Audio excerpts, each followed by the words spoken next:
11월 13일에 저희 장모님께서 소천하셨습니다. 그래서 제가 한국에 급하게 들어가게 됐고 이번 주 목요일 30일에 출국하게 됩니다. 여러분들 기도해 주시기 바랍니다. 많은 그리스도인들이 선교란 무엇인가 라는 질문 앞에 예수님의 위대한 지상 대명령이라고 생각합니다.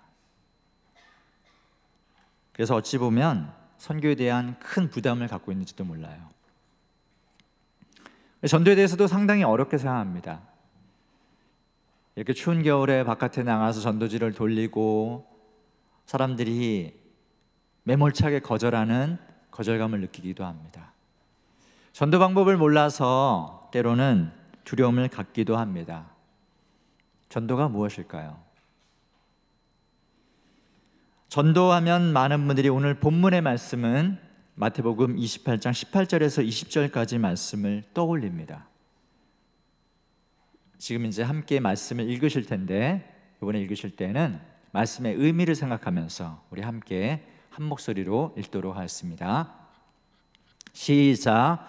예수께서 나와 말씀하여 이르시되 하늘과 땅의 모든 권세를 내게 주셨으니 그러므로 너희는 가서 모든 민족을 제자로 삼아 아버지와 아들과 성령의 이름으로 세례를 베풀고 내가 너희에게 분부한 모든 것을 가르쳐 지키게 하라.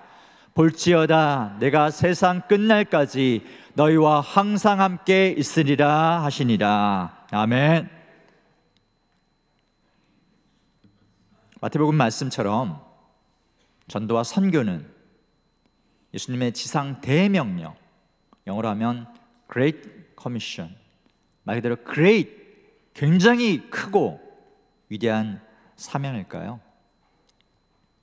저는 전도와 선교라는 이 물음 앞에 우리가 먼저 세 가지 질문을 우리 스스로에게 해야 한다고 생각합니다. 그 세 가지 질문은 무엇일까요? 첫 번째, 한번 읽어보겠습니다. 시작. 나는 누구인가? 아침도 드시고 오셨을 텐데 좀 크게 보겠습니다. 시작. 나는 누구인가? 나는 누구입니까? 나는 현성근입니다. 나는 대한민국 국적을 가진 사람입니다. 주소는 서울시 은평구 통일로 88길 어쩌고 저쩌고 아내는 1명이고 자녀는 2명입니다. 이게 나일까요? 나는 누구인가? 라는 질문은 나에 대한 정보, 인포메이션이 아니고 나와 하나님과의 관계 속에서 나는 누구인가? 라는 질문입니다. 그러면 나와 하나님과의 관계 속에서 나는 누구일까요? 성경은 우리에게 뭐라고 할까요? 우리 한번 말씀을 읽어보겠습니다. 요한복음 1장 12절 말씀입니다. 함께 읽겠습니다. 시작. 영접하는 자, 곧 그 이름을 믿는 자들에게는 하나님의 자녀가 되는 권세를 주셨으니. 영접하는 자, 그 이름을 믿는 자들, 어떤 권세를 주셨다고요? 어떤 권세라고요? 하나님의 자녀가 되는 권세라고 얘기했어요. 아무에게나 주는 게 아니라 영접하는 자, 예수 그리스도의 이름을 믿는 자에게 하나님의 자녀가 되는 권세를 주셨다는 거예요. 우리가 누구라고요? 내가 누구라고요? 그렇죠. 나는 하나님의 자녀다라는 것이에요. 나는 하나님의 자녀라는 것이 곧 나의 정체성, 나의 아이덴티티라는 겁니다. 나는 누구라고요? 우리 한번 크게 보겠습니다. 나는 하나님의 자녀다. 하나님의 자녀들에게 힘이 없어요. 아침 안 먹어서 힘이 없다 이겁니까? 한번 다시 해보겠습니다. 나는 하나님의 자녀다. 제가 어릴 때 저희 부모님이 쌀 가게를 하셨습니다. 지금은 쌀을 슈퍼에서 팝니다. 하지만 그 당시에 쌀은 쌀 가게에서 팔았습니다. 제가 어린 마음에 제가 집에 들어갈 때 친구들이 그 쌀가게로 들어가는 걸 볼까 봐 두려웠어요. 그래서 집에 들어갈 때 바로 안 들어가고 이렇게 주변을 살짝 보다가 아무도 없으면 얼른 집으로 들어갔습니다. 근데 제가 좀 크고 나서 저를 위해서, 저 형제들을 위해서 부모님이 얼마나 많은 고생과 수고와 헌신을 하셨는지 생각하니까 부모님의 직업이 너무 자랑스러운 거예요. 사랑하는 성도 여러분, 여러분은 여러분의 부모님이 자랑스러우십니까? 아니면 부끄러우십니까? 여러분이 자라기까지 여러분의 부모님이 얼마나 많은 수고를 하셨겠습니까? 사랑하는 부모님을 자랑스러워하시는 여러분 되시기 축원합니다. 마찬가지라는 거예요. 우리가 하나님을 향해서 뭐라고 부릅니까? 아버지라고 부른다는 거예요. 여러분은 아버지 대신 하나님이 자랑스러우십니까? 세상을 창조하신 하나님, 우리의 죄를 용서하시기 위해서 이 땅에 내려오시고 십자가를 지신 그 예수님이 자랑스럽다면 그분을 소개하는 것도 당연히 자랑스러워하지 않겠습니까? 우리는 하나님의 자녀입니다. 하나님의 아들들이고 하나님의 딸들이라는 사실이에요. 우리 따라해 보겠습니다. 나는 하나님이 자랑스럽습니다. 나는 자랑스러운 하나님의 자녀입니다. 우리가 하나님의 자녀라면, 하나님의 아들들이고 딸들이라면 하나님이 자랑스러워야 돼요. 하나님을 증거하는 것이 자랑스러워야 돼요. 두 번째 질문입니다. 한번 읽어보겠습니다. 내 옆에 있는 사람은 누구인가? 크게 읽어보겠습니다. 시작! 내 옆에 있는 사람은 누구인가? 예. 벌써 두리번 하시는 분이 있으신데 옆에 있는 분들의 얼굴을 보세요. 예. 예. 예. 웃지 마시고 그냥 한번 보세요. 그 옆에 계신 분들은 누구입니까? 예. 사랑하는 남편, 사랑하는 아내, 자녀, 부모님, 혹은 교회에서 함께 신앙생활하는 성도, 때로는 어찌 보면 오늘 처음 보는 분들이 있을 수도 있습니다. 그런데 우리가 신앙인의 눈으로 보면 사람은 딱 두 부류의 종류가 있습니다. 사람 딱 두 부류가 있어요. 어떤 부류일까요? 남자, 여자? 아니면 하얀 사람, 검은 사람? 아니에요.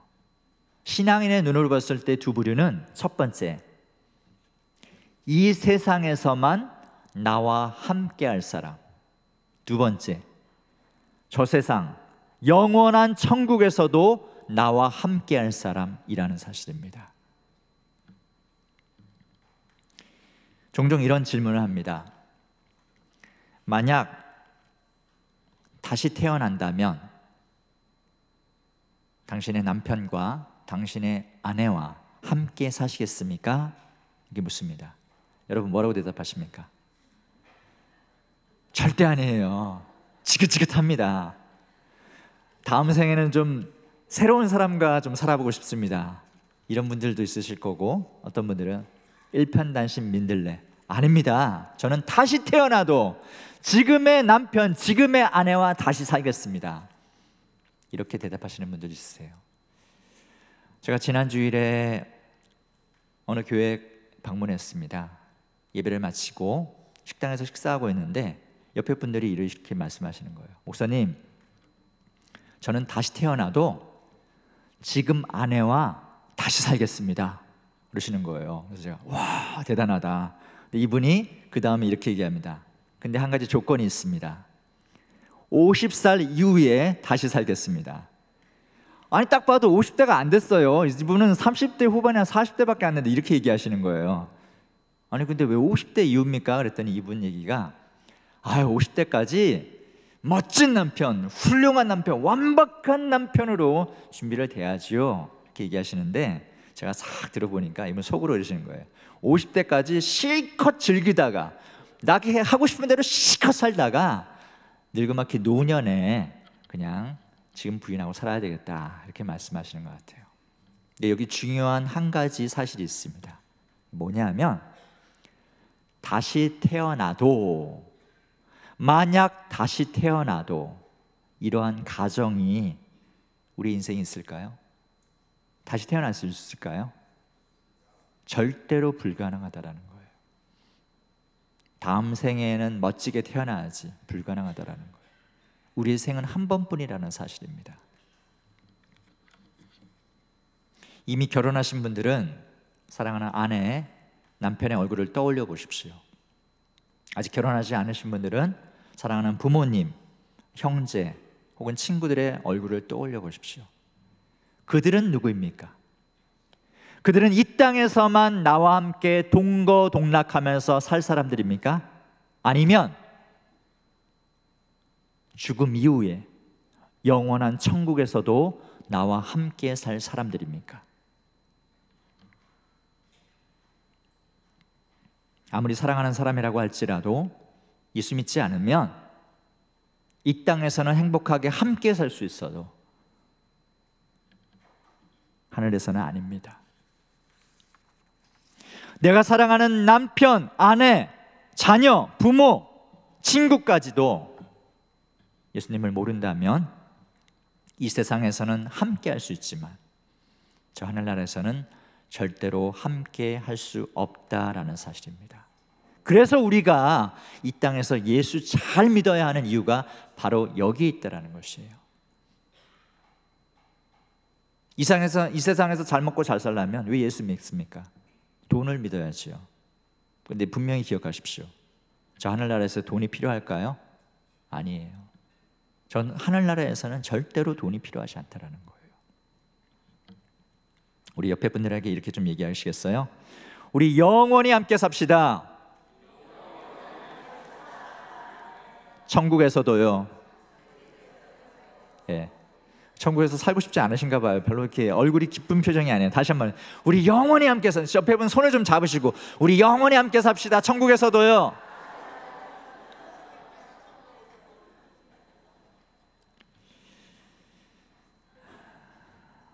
제 아내가 사랑하는 어머님을 잃고 카톡에 이렇게 적어놨더라고요. 사랑하는 엄마, 천국에서 만나요. 얼마나 제가 위로가 되는지 몰라요.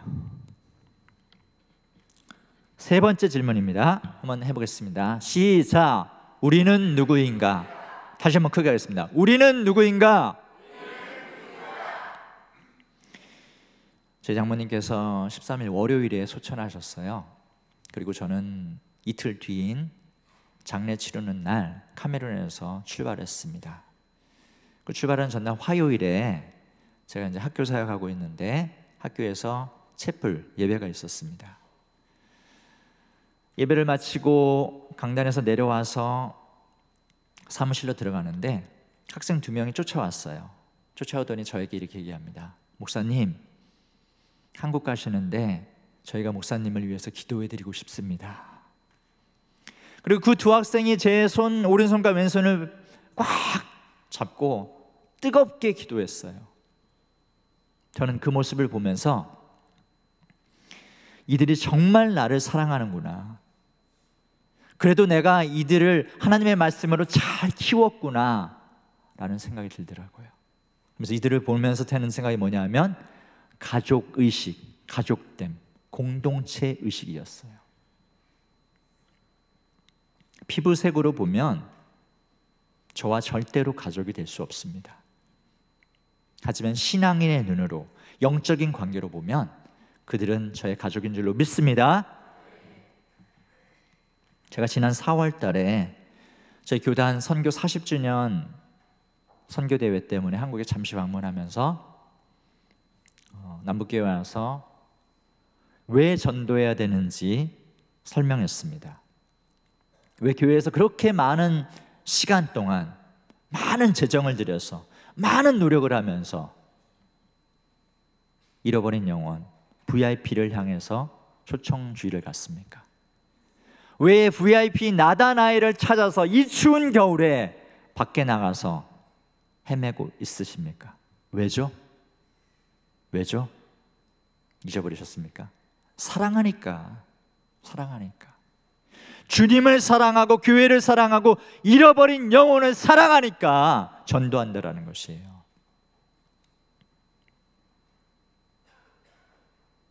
제가 30대에 선교지에 나가서 지금 40대고 50대를 이제 바라보는데 13년 동안 카메룬에서 있었습니다. 왜 저의 가장 젊은 시절 그 땀을 뻘뻘 흘리면서 뜨거운 해협땅 밑에서 왜 선교 사역을 하고 있을까요? 왜죠? 사랑하니까. 근데 저는 오늘 한 가지를 더 추가하고 싶습니다. 따라해 보겠습니다. 있을 때 잘해.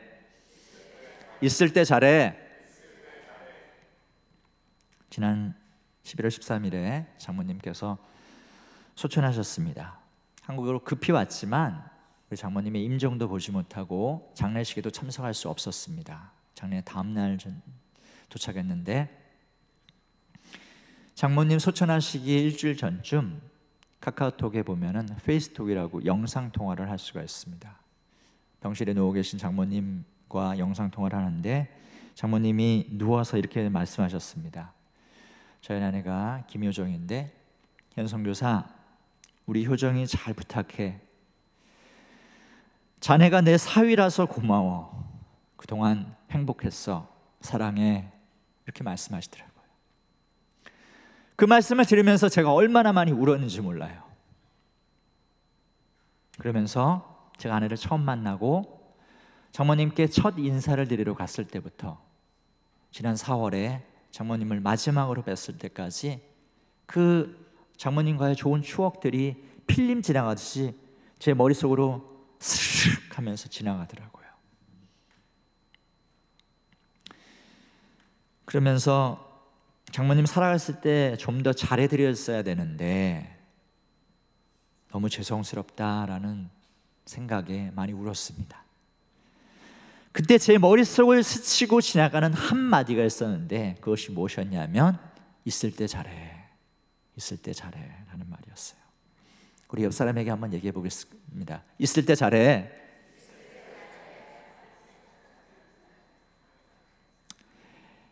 남편이, 아내가 혹은 자녀가 속삭일 때 불평하는 소리로 뭐라 그럽니까? 있을 때 잘해 그러잖아요. 우리의 삶을 뒤돌아보면 가족이라는 이유만으로 사랑하는 남편에게, 사랑하는 아내에게, 사랑하는 자녀에게 함부로 할 때가 얼마나 많이 있습니까? 가족에게 더 잘해야 하는 것입니다.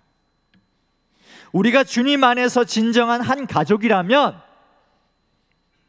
회사에서, 직장에서, 사업장에서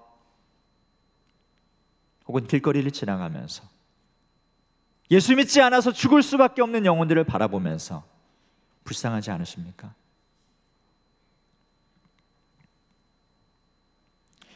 오늘 본문의 말씀은 예수님의 지상 대명령이기도 하지만 예수님께서 승천하시기 전에 마지막으로 우리에게 남기신 유언입니다. 유언이 뭘까요? 유언은 사랑하는 사람에게 남기는 마지막 말이 유언인 것입니다.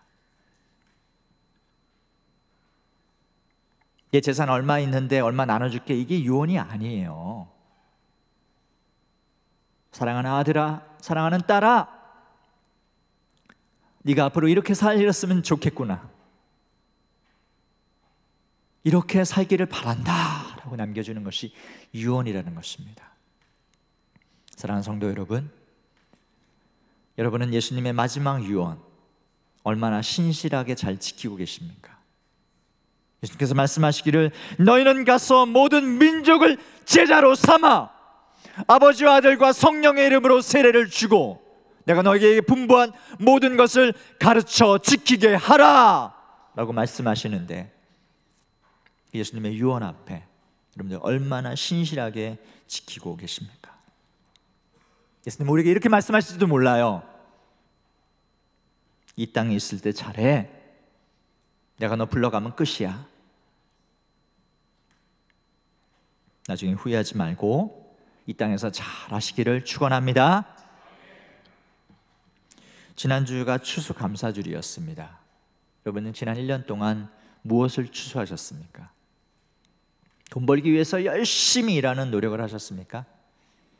아니면 회사에서 승진하기 위해서 노력하셨습니까? 아니면 사업이 잘 되기 위해서 고군분투하셨습니까? 아니면 자녀들의 합격을 위해서 최선을 다해서만 노력하셨습니까? 잃어버린 영혼을 향해서 몇 명이나 얼마나 추수하셨습니까? 주님이 우리에게 이 땅에서 숨쉬고 살아있는 생명을 주신 이유가 있어요. 그 이유가 무엇일까요? 세상 사람들은 요즘 욜로 합니다. 욜로가 무엇이죠? 한번 보겠습니다. 욜로가 무슨 뜻입니까? You only live once. 너에게 단지 한 번의 인생이 있어. 그거 어떻게 하라고요? 한 번뿐인 인생 즐겨. 한 번뿐인 인생 실컷 네가 하고 싶은 대로 하면서 살아 라고 말하는 게 욜로예요. 하지만 우리는 그리스도인입니다. 우리는 어떻게 해야 될까요? You only live once for Jesus. 예수님을 위해서 이 한 번뿐인 인생 주님을 위해서 살자. 주님을 위해서 살아라. 주님을 위해서 잘하자. 이것이 우리의 인생 목표고 인생 사는 이유가 되어야 한다는 사실입니다. 한 번뿐인 인생 실컷 놀면서 실컷 즐기면서 내가 하고 싶은 대로 하면서 사는 인생이 아니라 주님을 위해서, 예수님을 위해서, 나를 위해서 그 생명 바쳐서 십자가에 달려 돌아가신 그 예수님을 위하여서 이 땅에 있을 때 잘하시는 여러분 되시기를 축원합니다. 한번 다시 한번 따라해 보겠습니다. 이 땅에 있을 때 잘해. 우리 옆에 분들 손잡고 이렇게 얘기해 주세요. 이 땅에 있을 때 잘합시다.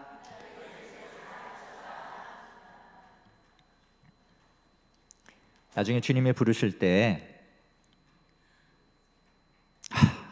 이 땅에 있을 때 좀 잘할 걸.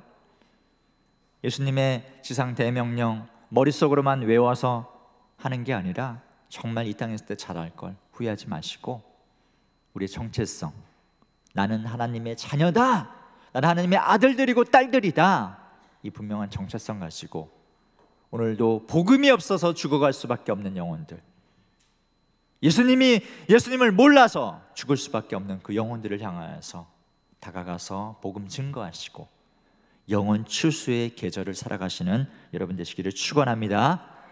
우리 한번 마지막으로 저를 한번 따라해 보겠습니다. 나는 누구인가?